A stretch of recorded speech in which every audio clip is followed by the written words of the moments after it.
बोधगया का इतिहास, विनाश और पुनर्स्थापना। बोधगया वह पवित्र स्थान है जहाँ गौतम बुद्ध को बोधि वृक्ष के नीचे ज्ञान निर्वाण प्राप्त हुआ था। ये स्थान कई बार नष्ट हुआ, उपेक्षित रहा और फिर पुनर्स्थापित किया गया। 1. प्राचीन काल में पुनर्स्थापना। ईसा पूर्व 3 शताब्दी 6 शताब्दी ईस्वी। मौर्य काल पहली पुनर्स्थापना। ईसा पूर्व 3 शताब्दी। विनाश। बोधगया नष्ट नहीं हुआ था, लेकिन यह एक सामान्य स्थल था। पुनर्स्थापना किसने की? सम्राट अशोक, लगभग 250 BC। उन्होंने महाबोधि मंदिर और वज्रासन, हीरे का सिंहासन बनवाया।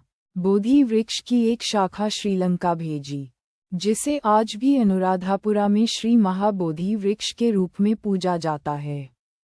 गुप्त साम्राज्य दूसरी पुनर्स्थापना। 4-6 शताब्दी ईस्वी। विनाश नहीं, लेकिन मंदिर को और विकसित करने की जरूरत थी। पुनर्स्थापना किसने की? गुप्त सम्राटों। 320 - 550 ईस्वी। महाबोधि मंदिर को और भव्य बनाया और भगवान बुद्ध की मूर्तियां स्थापित कीं। बोधगया एक महत्वपूर्ण बौद्ध शिक्षा केंद्र बन गया। 2. मध्यकालीन काल में विनाश और पुनर्स्थापना। 1-19 शताब्दी। बख्तियार खिलजी का आक्रमण पहली बार बड़ा विनाश। लगभग 1200 ईस्वी। नष्ट किसने किया? बख्तियार खिलजी, दिल्ली सल्तनत का सेनापति। नालंदा, विक्रमशिला और संभवतः बोधगया के बौद्ध मठों को नष्ट किया। बौद्ध भिक्षुओं की हत्या कर दी गई या वे भाग गए। महाबोधि मंदिर क्षतिग्रस्त हुआ और बौद्ध धर्म का भारत में पतन शुरू हो गया। हिंदू महंतों का नियंत्रण 1-4 शताब्दी। विनाश नहीं, लेकिन बौद्ध धर्म का प्रभाव समाप्त हो गया और मंदिर का उपयोग बदला गया। कब्जा किसने किया? हिंदू शैव महंतों। 1-4 शताब्दी से महाबोधि मंदिर को शिव मंदिर बना दिया। बौद्ध भिक्षु अब यहाँ पूजा नहीं कर सकते थे। अहिल्याबाई होलकर तीसरी पुनर्स्थापना। 1-8 शताब्दी। पुनर्स्थापना किसने की? महारानी अहिल्याबाई होलकर। लगभग 1780 ईस्वी। महाबोधि मंदिर की मरम्मत और पुनर्निर्माण कराया। बोधि वृक्ष के संरक्षण में योगदान दिया। 3. आधुनिक काल में पुनर्स्थापना। 19 शताब्दी वर्तमान। ब्रिटिश काल में पुनर्स्थापना चौथी पुनर्स्थापना। 19 शताब्दी।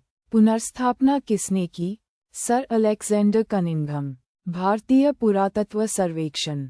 1880 के दशक। महाबोधि मंदिर के संरक्षण का कार्य शुरू किया। अनागारिका धर्मपाल पांचवीं पुनर्स्थापना। 1891 ईस्वी। पुनर्स्थापना किसने की?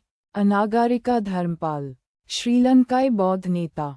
बौद्धों के लिए बोधगया को पुनः प्राप्त करने के लिए संघर्ष किया। मंदिर की धार्मिक महत्ता को पुनः स्थापित किया। भारत सरकार छठी पुनर्स्थापना। 2 शताब्दी।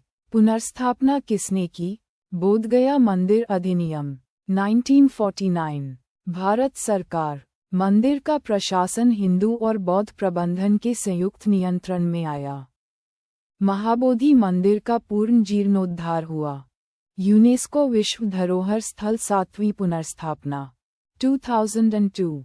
पुनर्स्थापना किसने की? यूनेस्को और अंतर्राष्ट्रीय बौद्ध संगठन। बोधगया को विश्व धरोहर स्थल घोषित किया गया। आधुनिक संरक्षण और बौद्ध तीर्थ यात्रा पुनर्जीवित हुई। निष्कर्ष। बोधगया को एक बार पूरी तरह से नष्ट किया गया। बख्तियार खिलजी द्वारा कई शताब्दियों तक उपेक्षित रखा गया और कम से कम 7 बार पुनर्स्थापित किया गया। प्रमुख पुनर्स्थापक: सम्राट अशोक, गुप्त सम्राट अहिल्याबाई होलकर, ब्रिटिश पुरातत्वविद अनागारिका धर्मपाल, भारत सरकार और यूनेस्को।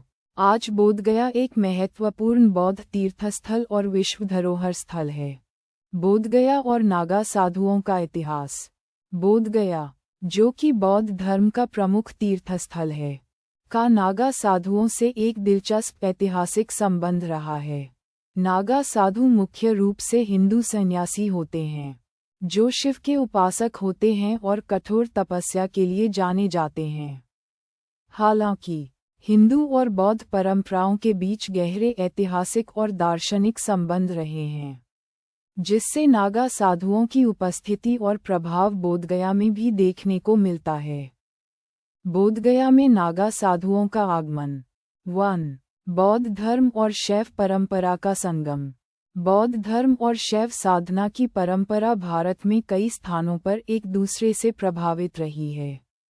बोधगया में कई हिंदू साधु और नागा सन्यासी समय समय पर आते रहे हैं। तांत्रिक परंपराओं में भी बौद्ध और हिंदू सिद्धों के बीच विचारों का आदान प्रदान हुआ, जिससे नागा साधुओं की उपस्थिति बोधगया में देखी गई। 2. मुगल काल और बोधगया की रक्षा। ऐसा कहा जाता है कि जब मुगल काल में बोधगया के महाबोधि मंदिर पर कई बार हमले हुए, तब नागा साधुओं ने इसे बचाने में भूमिका निभाई थी। 16 से 18 शताब्दी के दौरान नागा साधुओं और सन्यासियों ने कई हिंदू और बौद्ध स्थलों की रक्षा के लिए संघर्ष किया था। 3. महाबोधि मंदिर पर नियंत्रण। ब्रिटिश काल तक महाबोधि मंदिर का प्रबंधन हिंदू महंतों, सन्यासियों के हाथ में था, जिसमें नागा साधु भी शामिल थे। 19 शताब्दी में अनेकों प्रयासों के बाद बौद्ध अनुयायियों को इस मंदिर का अधिकार वापस मिला, लेकिन तब तक नागा साधुओं और सन्यासियों की उपस्थिति इस क्षेत्र में मजबूत हो चुकी थी। नागा साधुओं का प्रभाव और वर्तमान स्थिति। आज भी कुंभ मेले और विशेष पर्वों के दौरान नागा साधु बोधगया आते हैं और अपनी तपस्या व साधना करते हैं। बौद्ध और हिंदू साधुओं के बीच सौहार्दपूर्ण संबंध हैं, और दोनों परंपराओं का आदान प्रदान आज भी जारी है। बोधगया में विभिन्न योग और तांत्रिक परंपराओं का अभ्यास करने वाले साधुओं में नागा सन्यासी भी शामिल रहते हैं। निष्कर्ष। बोधगया का इतिहास न केवल बौद्ध धर्म से जुड़ा है, बल्कि यह नागा साधुओं और हिंदू सन्यासी परंपरा से भी प्रभावित रहा है। बोधगया में नागा साधुओं की उपस्थिति धार्मिक, ऐतिहासिक और सांस्कृतिक दृष्टिकोण से महत्वपूर्ण रही है, जो भारत की आध्यात्मिक विविधता को दर्शाती है।